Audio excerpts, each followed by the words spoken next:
Operation सिंदूर के बाद से ही पाकिस्तानी सेना और शहबाज शरीफ की सरकार पाकिस्तान में हुई तबाही को छिपाने में लगे हुए हैं।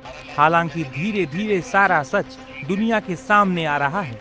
इस बीच पाकिस्तान के प्रधानमंत्री शहबाज शरीफ की भतीजी और पाकिस्तान के पंजाब प्रांत की मुख्यमंत्री मरियम नवाज ने ये कबूल किया है कि भारत ने पाकिस्तान में आतंकी ठिकानों के साथ साथ उसके कई जगहों पर हमला कर नुकसान पहुंचाया है।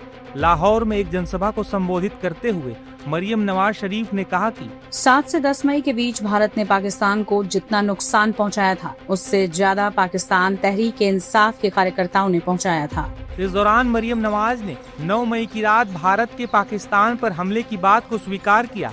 हालांकि मरियम नवाज ने जाने अनजाने में शहबाज शरीफ और पाकिस्तानी सेना के चीफ आसिम मुनीर के उस झूठ की पोल खोल दी जिसमें वो दावे कर रहे हैं कि उन्होंने भारत में मिसाइल और ड्रोन से हमले कर नुकसान पहुंचाया है। दरअसल भारत पाकिस्तान के बीच सीज़फायर होने के बाद से पाकिस्तानी सरकार के साथ साथ पाकिस्तान के लोग भी जीत का जश्न मना रहे हैं। पाकिस्तान में हो रहे जश्न पर पूरी दुनिया हंस रही है। दरअसल पाकिस्तान को भारत ने कड़ा सबक सिखाया है और उसे मुंह की खानी पड़ी है। इसके बावजूद भी पाकिस्तानी पता नहीं किस बात का जश्न मना रहे हैं। भारत ने ऑपरेशन सिंदूर चलाकर पाकिस्तान को किस तरह मुंहतोड़ जवाब दिया है वो देखिए इस वीडियो में। बेस जो कहलाता था वो जमीन में इस हाल में पड़ा हुआ है कि वहां से कोई फ्लाइट संचालित नहीं हो पा रही है। 11 एयरबेस को बड़ा नुकसान पहुंचाया गया है ऑपरेशन सिंदूर में। तो ये फिर भी पीएम ने असल में एक राहत दी है कि केवल एक ही नाम लिया है और उन्होंने ये भी कहा कि जहां वो मौजूद है उसके बारे में भी दावा किया गया था कि यहां नुकसान पहुंचाया गया। यहां तो कुछ नहीं हुआ, लेकिन रहीम यार खान का यार हाल बुरा है। ये जो रहीम यार खान या इस तरीके के तमाम एयर बेसेस खुद उनको अपना बेस वहां जीएचक्यू शिफ्ट करके दूसरी जगह जाने की जो पड़ रही है, ये वहां ठीक है बना दिए गए हैं फील्ड मार्शल। असल में हालात क्या है? देखिए भाई, सिंपल सी बात है दिनेश, मैं आपको एक बात बताता हूं। पाकिस्तान दो चेहरे हैं। एक जो है सच, जो कि जनरल आसिम मुनीर या sorry field marshal Asim Munir को पता है। फील्ड मार्शल आसिम मुनीर को पता है कि हमारे साथ हुआ क्या है। पहली बात यह है। दूसरी बात यह है कि पाकिस्तानी कौम को लॉलीपॉप और चूरन खिलाने वाली बात है कि साहब हम जीत गए, सब लोग बोलो हम जीत गए, कम ऑन सब लोग, हाँ जीत गए। तो पीएसएल में चल रहा है जीत गए। अच्छा, पाकिस्तानी कह रहे थे यार परसों तो हमारे घर के बगल में मिसाइल पड़ी थी, हम आज कैसे जीत गए? कह रहे नहीं तुम्हें नहीं पता है। अगर आसिम मुनीर को फील्ड मार्शल बनाया है तो इसका कुछ ना कुछ कारण होगा, कुछ वजह होगी। यही तो वजह है। क्या वजह है? हम जीत गए। ये चल रहा है वहां। हम जीत गए। अब इनको खुद नहीं पता कि क्या हुआ, कैसे हुआ, लेकिन अब पाकिस्तान से आवाजें आ रही हैं धीरे धीरे कि यार भारत जब अपनी ब्रीफिंग देता है तो वो सैटेलाइट इमेजेस दिखाता है, वो प्रूफ दिखाता है। तुम्हारा प्रूफ कहां है? तो दूसरा कहता है तुम गद्दार हो, तुम सबूत मांग रहे हो अपनी फौज से, तुम गद्दार हो। ये सब चल रहा है वहां पे। अब वो जो यूफोरिया था, जो फेक क्रिएट, देखिए शुगर रश होती है ना, आप 4 चम्मच चीनी पी लीजिए तो आप में वो एनर्जी आ जाती है, लेकिन होती है 10-15 मिनट की। 10-15 मिनट, लेकिन 10-15 मिनट में भी ये जो आपने जहां से शुरुआत की बात है तो मैं उतनी ध्यान से सुन नहीं पाया। आपने जब फील्ड मार्शल कहा ना, अभी तक मेरा दिमाग वहीं घूम रहा है। और आप बता रहे थे कि ये जहां प्रधानमंत्री की मौजूदगी है, ये जगह बहुत खास है। क्यों बहुत खास है? क्योंकि यहाँ पर एक समर है, SAMAR। समर का नाम सुन के ही आपको समझ में आएगा, surface to air missile assured retaliation, विश्वसनीय प्रतिशोध।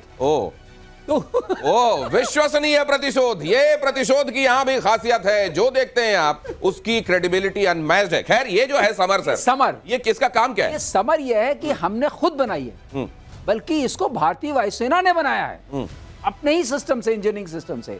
और इसमें क्या बात है, जो हमारी एक्सपायर्ड मिसाइल्स थी R-27, R-73, उससे समर 1 और समर 2 बनाया और एयर डिफेंस में लगा दी। और उससे जो ड्रोन्स आपके हैं, जो लो लेवल मिसाइल्स आ रही हैं या आपके एयरक्राफ्ट आ रहे हैं, उसको इंगेज किया। और उसकी वजह से ये नाल पर हैं प्रधानमंत्री जी। नाल एयरफोर्स पर उन्होंने अटैक किया था, कुछ नहीं हुआ। तो आप सोचिए आत्मनिर्भरता कहां तक पहुंची है। इसे कहते हैं आत्मनिर्भरता। जो चीज हमारी एक्सपायर्ड होगी उसका भी इस्तेमाल किया और उससे भी मारा। Surface to air missile assured retaliation, विश्वसनीय प्रतिशोध। आगे देखिए, बीकानेर से पीएम ने पाकिस्तान को आईना भी दिखाया। एटम बॉम्ब की गीदड़ भभकियों से अब भारत डरने वाला नहीं। आतंकी और आतंक वाली सरकार अलग नहीं है। आतंकवाद से निपटने के 3 सूत्र तय कर दिए हैं। पहला, भारत पर आतंकी हमला हुआ तो करारा जवाब मिलेगा। समय हमारी सेनाएं तय करेगी। प्रधानमंत्री नरेंद्र मोदी ने, आपको याद होगा, ऑपरेशन सिंदूर के बाद पहली बार जब जनता को उन्होंने एड्रेस किया था तो उन्होंने यही कहा था कि अब आतंकियों में और आतंक के रहनुमाओं में, आतंक को पालने वाली सरकारों में हम कोई फर्क नहीं करेंगे। और यह बात फिर से कहा जाना यह बताता है कि आने वाले दिनों में वो मशीनरी जो अपने आप को अलग कर लेती थी, ये कहती हुई तो डीप स्टेट है, ये तो नॉन स्टेट एक्टर्स हैं, ये जो एक लिफाफे में सबको डाला है, मेजर गौरव आर्य, इसका इंपॉर्टेंस बताइए। देखिए, इसका इंपॉर्टेंस ये है कि अभी तक पाकिस्तान क्या कहता था, पहली बात तो मना कर दो कि 26/11 का हमें कोई लेना देना ही नहीं है, भारत ने खुद कर लिया। दूसरी बार फिर पाकिस्तान कहता हां हमारे कुछ लोगों ने कराए लेकिन हमारा कोई लेना देना नहीं है, कुछ हैं हमारे भूले भटके लोग, बहके हुए लोग, जैसे कि अजमल कसाब, राइट। अब इशू अब ये हुआ है कि भारत का ये कहना कि भाई हमें कोई फर्क नहीं पड़ता, वो पाकिस्तानी है ना, ठुकेगा।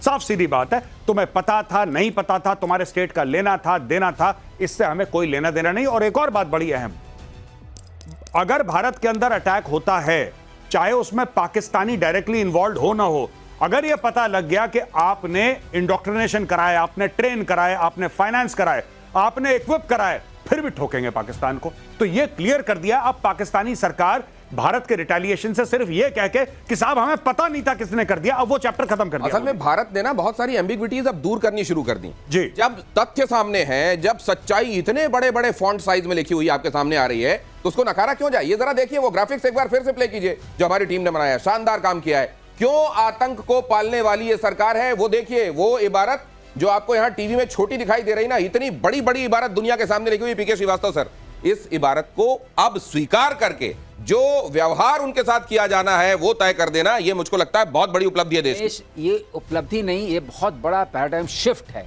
ये इतना बड़ा शिफ्ट है कि इसको टेक्टोनिक मानिए आप, क्योंकि इसका मतलब यह है कि अब जब वो अटैक करेंगे, हमने उनके 4 हेडक्वार्टर्स थे वहां पर पंजाब में, 5 उनके कैंप्स, ट्रेनिंग कैंप्स, ये कैंप, उसको नष्ट किया, 4 यहां किया। अब हम तुम्हारे जो ये हेडक्वार्टर्स हैं जिहाद के, उसको मारेंगे।